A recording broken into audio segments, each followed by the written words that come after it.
Welcome to Career Moving Opportunities for College Students, where the journey from campus to career begins. Hosted by Donnie Glover of Be More News, each episode explores how you can develop essential skills in creativity, leadership, critical thinking, and a growth mindset, all designed to enhance your college experience and prepare you for success in the workforce. Get ready to grow, lead, and create your future. We have Mr. Terence Dickson. Terence, what's your title? Terence Dickson, chef, owner, dad, I guess that's my title. Your company is? Company is Terra Cafe and Terra Loft Consulting. We've been around for a while. Right now, we're hanging out in the beautiful Dirt Garden. Let me get the right. Need light. There you go. We're hanging out in the Dirt Garden, and we're doing something today. Our Neighbors Without Walls, feeding the homeless. Growth mindset. What does that mean to you? Growth mindset. Well, let's back up. You have a building that has a restaurant, but you also have other businesses under your umbrella, connected to you, adjacent to you, in your space, in your ecosystem. How many other businesses are in your space? Right now, we have a total of 5 businesses in this space, and it's pretty significant, but humbling. We have 60% of a block that's only about maybe 5 or 6 blocks from Johns Hopkins, and we've been here for quite a while. We've been here for roughly around 26 years, 4 months, 13 days, 12 hours, but who's counting? Johns Hopkins University. Johns Hopkins University, yes. Okay. When you think of growth mindset, you started off with just your business, or you had those other businesses? How did you get to the point that you have 5 other businesses that rent space from you? When I first started out the growth mindset, we say growth mindset is that I came to Baltimore and I had a vision. I seen the opportunity that was here in real estate. And as I worked in it for a while, I bought just the building. At that point, I thought it was just one building. I was buying it for the restaurant for my kids. I wanted to create that nice restaurant that, I grew up with, because my father took us out to a restaurant once a month as family.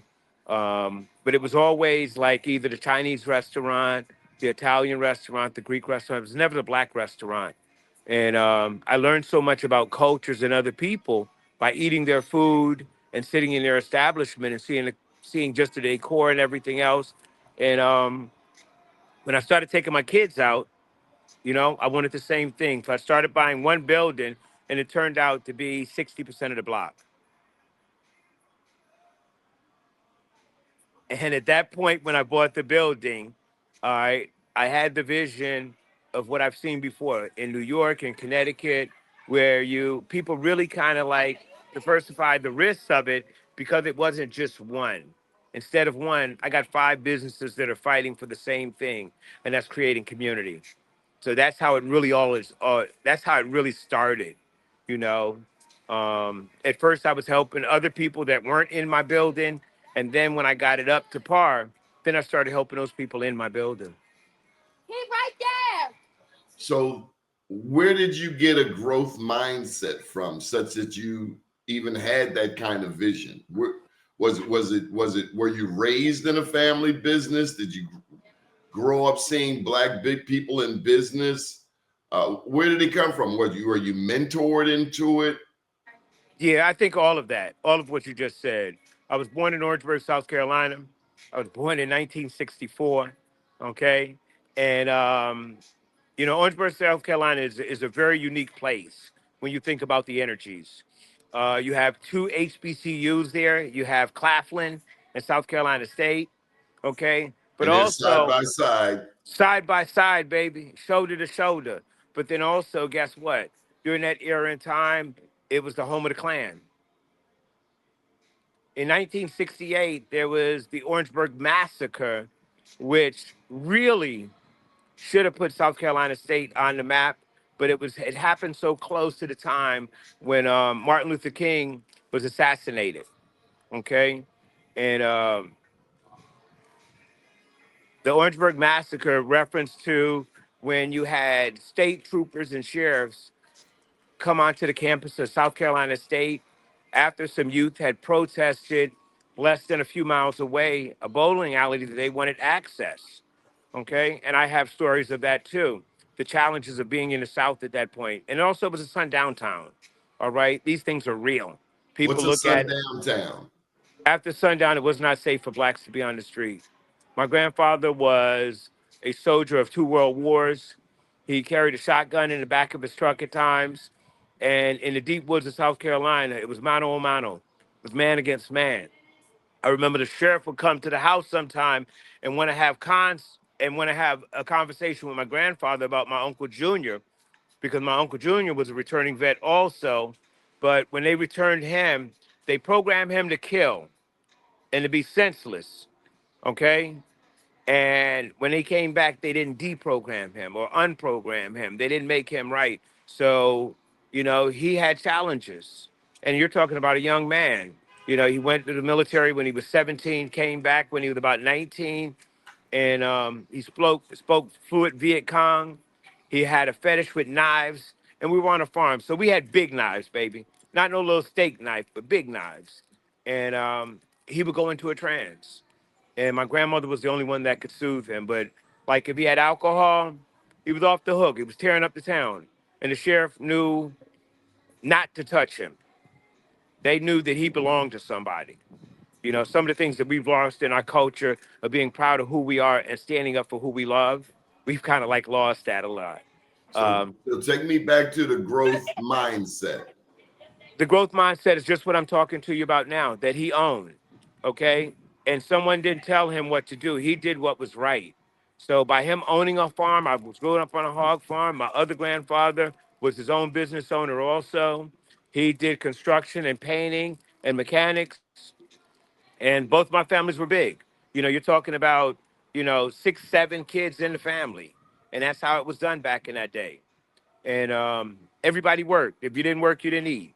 So that growth mindset in reference, I was telling somebody this morning, 5 years old, in the pecan tree, my Uncle Junior would throw the stick up. And if you didn't work, you didn't eat. At 4 and 5 years old, me and my sister was putting pecans in the foot tub. I remember it today, 60 years later. Well, no, 55 years later. You know, you put the ones with the husk on it, go on the pile. The ones without the husk went in the foot tub. You feel me?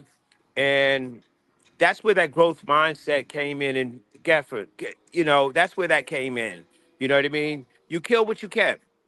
I mean, you keep what you kill. That if you did some work, guess what? You got a reward for it. No one waited for anybody to come and give them a handout. And you could have as much as you could actually earn. And that was one of the key things where I really learned about growth mindset, of learning to control your own narrative, not waiting for somebody to share with you what they want you to have. Because they only gonna give you a little piece of cake, even though you deserve the whole cake. So you have an innate hunger to have your own and to do for self. I don't know anything else. And sometimes it becomes a challenge. You know what I mean? Sometimes it becomes a challenge that you push yourself past the limits of what maybe you should. You're looking at, I'm a 6-time stroke survivor. I eat right, I exercise, I do what I'm supposed to do. But the one thing that I don't do is I don't really rest. Okay? You know what I mean? Some people talk about they have a job. I don't have a job. This is a lifestyle. You feel me? I'm an entrepreneur. I'm a business owner. All right? I'm a black dad. I'm a baba, meaning I'm a father in the community itself. So a lot of people look up me for that same care, protection, and security that other will look up for. So, sometimes you're going to be, it's kind of, you know what? A lot of times I look at it, it's kind of like that commitment that a monk makes. All right? That I'm always making sure that everybody else got shoes on, even though mines have holes in it. You feel me? And Let's get a bit celebratory. Let them see just a glimpse of what you built as the pandemic landed in America. thank you. This is let me hit this camera. And tell me how it all started as you're showing us around. Just turn your whole phone All around. right. This is Terra Cafe. All right here, what you're looking at. It's a big heart on the wall that we painted there. All right. But during the COVID pandemic, was that there was no concrete back here. There was nothing back here. You cut the camera off. I did. Hold up. I didn't. What happened? Except all cookies. What the heck? Hold on. I'm coming. Here we go. All right. Just turn it. Yeah, you go. Can you hear me now? Yes. All right, awesome.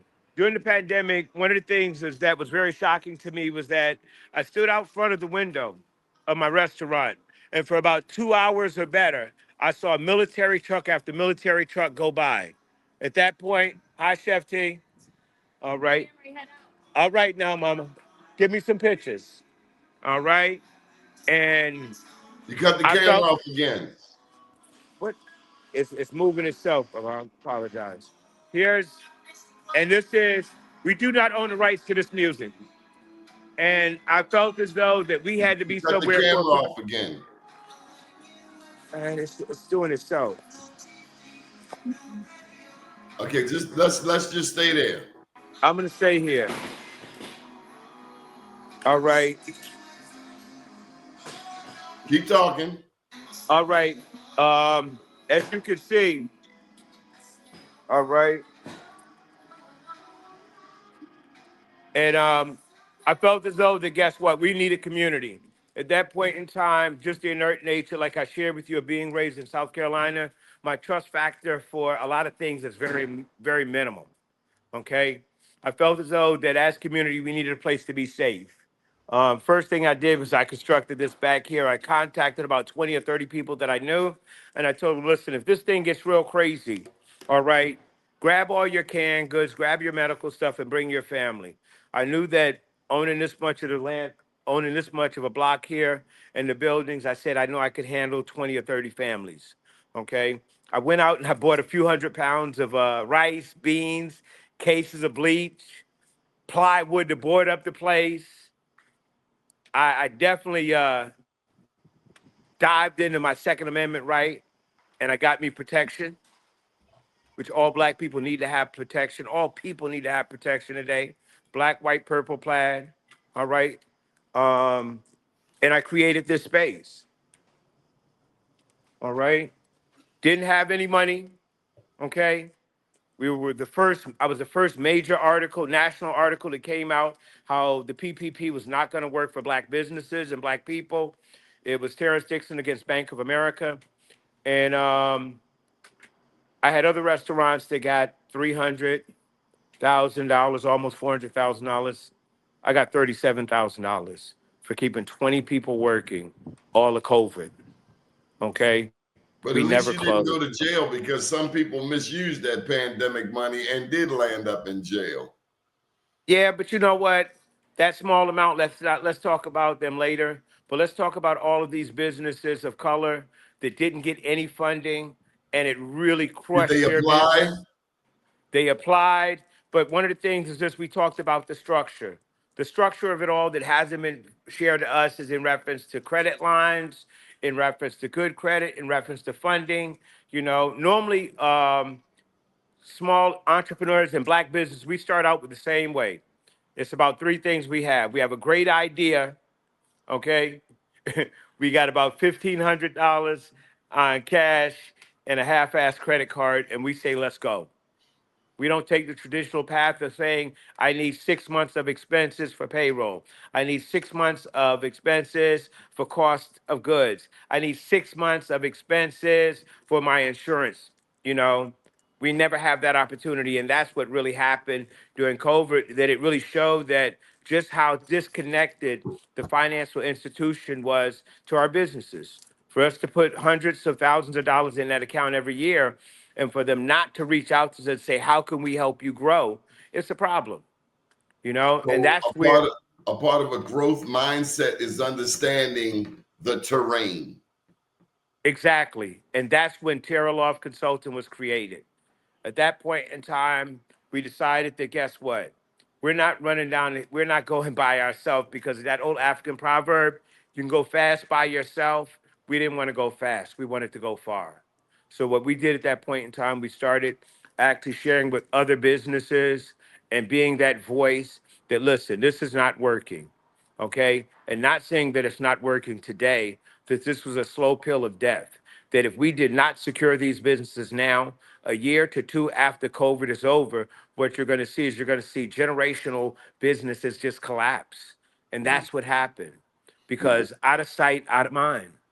When it comes to a growth mindset, does it require us to be politically conscious, politically astute to our local, state, and federal officials? You know what? I would love to say yes in that answer, Donnie, but I would say no. And the reason I would say no, because before there was a challenge, they had an opportunity to help. So now that when there's a challenge or you like to grow, okay, where are they at? Yeah, If you at look, the same time, I know that you have met more elected officials than most business owners. Why was that important to you and in your growth mindset? you know, remember, I didn't select them, they tried to select me. One of the things that this is Why Terra why Cafe. why did they come to select you? Well, they didn't come to select per se Terence Dickson. They came to select a successful black business that was the hub of a community, because that successful black business had access to 2, 3, 4,000 votes. Okay, and that's what they came for. And it's time after time. I've had people come for me as far as all over Maryland, bro, all So, over Maryland. so a part of your growth mindset is your influence. Is yes, my influence. And that's something that, guess what? I think that in the whole period of time of me dealing with the politicians, I've only allowed maybe 3 politicians that I have outwardly spoke for and endorsed. And guess What made you do that? And without naming names. because they spoke the language that needed to be spoken, and that was empowering people. Okay, that was talking about not giving handouts but giving hand ups. That was to talk about, we're not just going to give out a bunch of food boxes. Let's show them how to create their own food boxes. Let's support them in creating their own food boxes. I look at it that when you look at the other way, when you're giving them handouts, it really is a hand up. I mean, it's a stick up. They're sticking you up for your right to grow. They're sticking you up for putting you in a situation of being challenged, you know? And because guess what? That's how you learn. So you're saying handouts can keep us with no disrespect, a welfare mentality. I'm 100% sure. If you want to go, you can go all the way back to segregation when they first actually did that. But guess what? Sisters was the only ones that they would let in the office. Brothers couldn't go in the office. Only thing you could do, Donnie, me and you could do, Donnie, we could shovel ditches. We could work on sanitation trucks. We could do everything that was not considered pleasingly perfect. All right. But yet what happened was they let the sisters go into the office, and it changed up the mindset for everybody. Sisters was making more money than the brothers they was paying. They was going to work with their go to Sunday school clothes on. They were seeing the men in the office, the white men in the office, just doing all kind of things, cigarettes, martinis. Remember that was the martini time, right? And they handled it, and they came back home and they looked at you. Here it is, you're dirty, you smell, you only brought home $15 and they brought home $25 a week. You feel me? So it was intentional. You feel me? Then at that point, guess what? They came up with this thing. They said, you know what? If you get rid of him, guess what? We're gonna give you some food stamps. Sounds You like get rid of Claudine, James Earl Jones Come in on, the baby. You movie. remember? He Pack had your to stuff jump in the out the suitcase window. under the bed. He That's didn't want right. the When it welfare worker to catch him in the woman's house.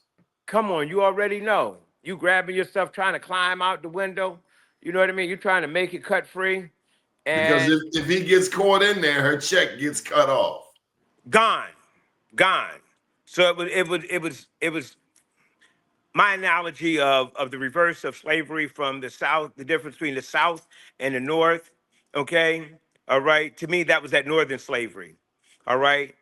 A lot of people look at this stuff and they don't look at the mindset of it. And they're thinking that we were freed intentionally because they loved us. No, we were freed at that point because they wanted what the South had, and that was free labor. Okay. And they got what the South had even worse because now they put you in their ghettos, in their houses. They sold you their food. Okay. You went to their schools. Okay. And you worked on their jobs. So if you hear there, and there, and there, yo, they got all the money. There was Terence, no opportunity for you to grow. I want to thank you for speaking with us today on the topic of growth mindset. You were superb. Thank you. Thank you so much, Donnie. And yo, keep growing. Thanks for listening to Career Moving Opportunities for College Students with your host, Donnie Glover. We hope today's episode helped spark new ideas and practical strategies for building your skill set and shaping your future. Be sure to join us next time as we continue the journey from college to career, one opportunity at a time.